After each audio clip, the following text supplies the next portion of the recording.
Ainda que qualquer órgão ou tecido no corpo possa estar envolvido, o edema é mais frequentemente encontrado nos tecidos subcutâneos, nos pulmões e no cérebro.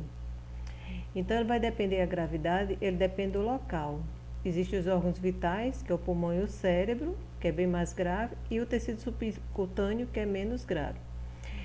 E ele tanto pode ser, nesses órgãos, ele ser localizado, ou também o edema pode ser sistêmico ou generalizado, envolvendo todo o corpo,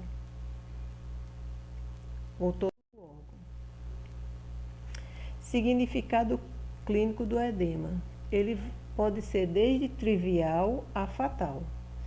E os principais órgãos envolvidos, eu falei agora anteriormente, é o tecido subcutâneo, pulmões e cérebro. Logicamente que o edema no pulmão e cérebro é bem mais grave.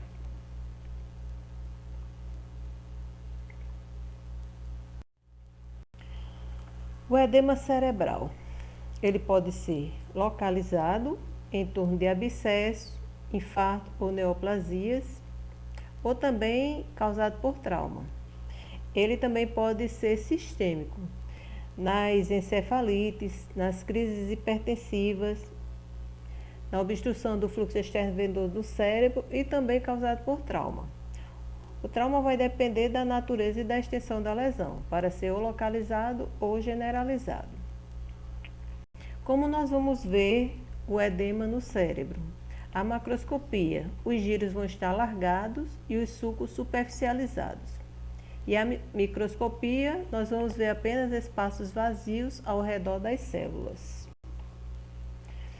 É no cérebro, né? Quando todo o cérebro é envolvido, este vai apresentar um peso acima do normal, os sulcos vão ficar estreitados e os giros edemaciados eles vão ficar achatados na região que entra em contato com o crânio. O edema no cérebro ele pode ser bastante grave, porque à medida que ele vai aumentando a pressão intracraniana, ele vai comprimir estruturas nervosas, as amígdalas cerebelares, através do forame magno, e vai comprimir o bulbo, é onde fica o centro respiratório, e a pessoa vai morrer por parada respiratória. Então, um edema bastante grave, o edema cerebral. O significado clínico do edema pulmonar. Geralmente, é um problema bem clínico comum, edema pulmonar. Ele ocorre mais tipicamente na insuficiência ventricular esquerda, também ocorre na insuficiência renal, na síndrome da angústia respiratória aguda, nas infecções pulmonares, nas reações de hipersensibilidade, tudo isso pode levar a edema pulmonar. O edema pulmonar, ele costuma ser restrito ou mais acentuado nos lobos inferiores. Quando o edema avança, ele vai comprometer todos os outros lobos. Aí os pulmões, quando estão comprometidos, né, eles vão ter de 2 a 3 vezes seu peso normal.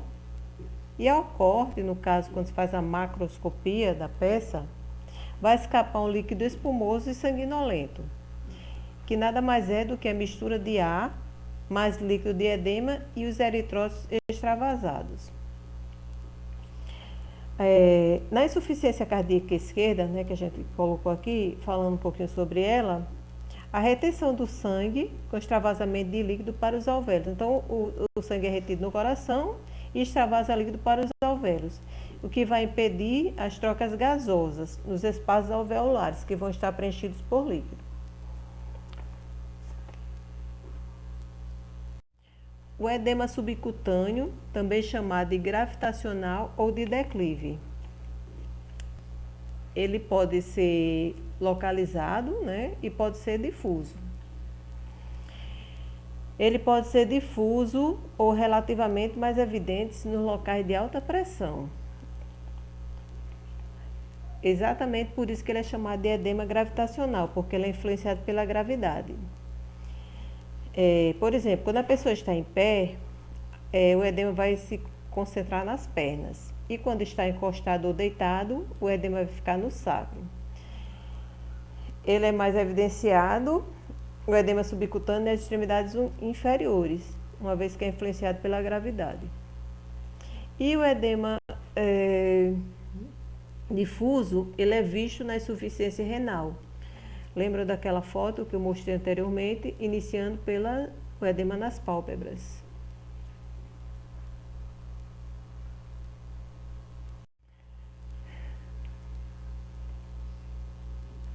Correlações clínicas. Qual a importância do edema?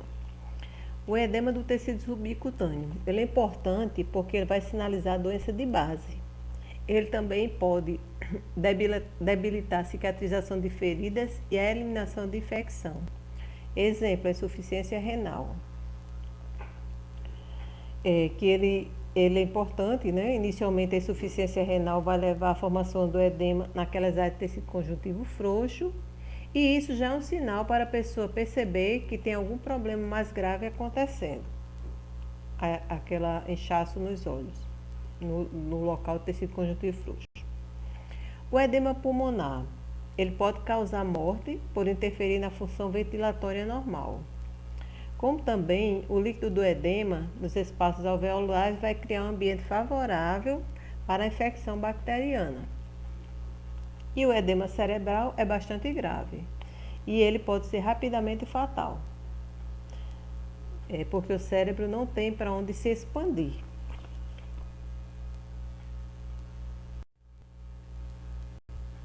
Aqui nós temos uma foto, um raio-x, né? Aqui ao lado, aqui seria na insuficiência cardíaca, que leva a acúmulo de sangue no coração, com extravasamento de líquido para os alvéolos pulmonares. Então, tudo isso claro aqui no raio-x é líquido de edema. Aqui embaixo nós temos uma lâmina corada em HE e esses espaçozinhos claros na lâmina, tudo é líquido de edema, nos alvéolos. Então, dá para se perceber que macroscopicamente é mais fácil de identificar o edema do que microscopicamente. Aqui o edema pulmonar, sendo feita a macroscopia. Não sei se vocês lembram da aula de macroscopia no laboratório. Quando corta o pulmão que está edemaciado, vai escapar esse líquido espumoso, que é o líquido de edema misturado com oxigênio e sangue, né, dos eritrócitos extravasados. E aqui ao lado nós temos uma lâmina corada em HE, com esses espaçozinhos claros, que tudo é líquido de edema. Aqui o edema cerebral, um lado o cérebro está edemaciado, com seu peso aumentado, né? Ele se estendeu, os sulcos vão ficar estreitados e os giros achatados nos locais que entram em contato com o cérebro. Aqui uma lâmina do cérebro, com as células envolvidas, com esse espaço claro em volta das células. Líquido de edema. Aqui nós temos o pezinho de uma pessoa que está tendo algum problema e está acumulando líquido no tecido subcutâneo. Como ele está em pé, esse líquido se acumula nos membros inferiores e se faz aquele teste, né, de comprimir o tecido edemaciado. Na hora que comprime o tecido edemaciado, o líquido de edema sai do local e demora a voltar. Aí fica essa baixazinha, que é o edema em cacifo, ou pito em edema. E aqui a foto dessa criança com edema generalizado. Todo o corpinho dessa criança está com líquido de edema. Provavelmente ela deve ter um problema na insuficiência renal.